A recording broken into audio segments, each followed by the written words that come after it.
சென்னையில பாருங்க, நர்ஸ் செவிலியர்கள் சொல்லுவாங்கல்ல, நர்ஸ்னாலே நம்ம மகளிர் தான்.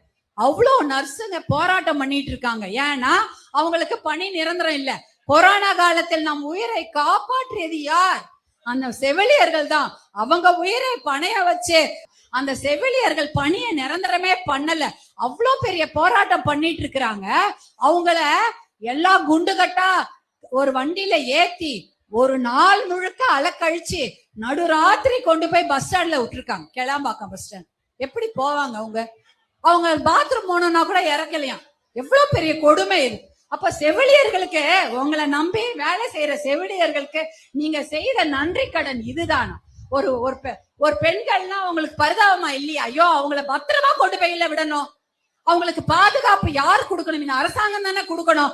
அவங்கள கொண்டு போய் அலக்கழிச்சு நடுராத்திரி ஒரு ஸ்டேஷன்ல போய் இறக்குறீங்களே, மனசாட்சி இருக்கா? மனசாட்சி தான் இல்லன்னு முடிவு பண்ணியாச்சு. மனசாட்சியே கிடையாது.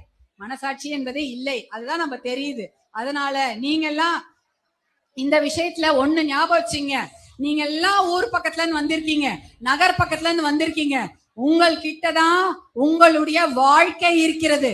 நம்மிடம்தான் நம் மக்களுடைய, நம்ம குழந்தைங்களோட வாழ்க்கை இருக்குது. நல்ல முடிவு எடுக்கணும்.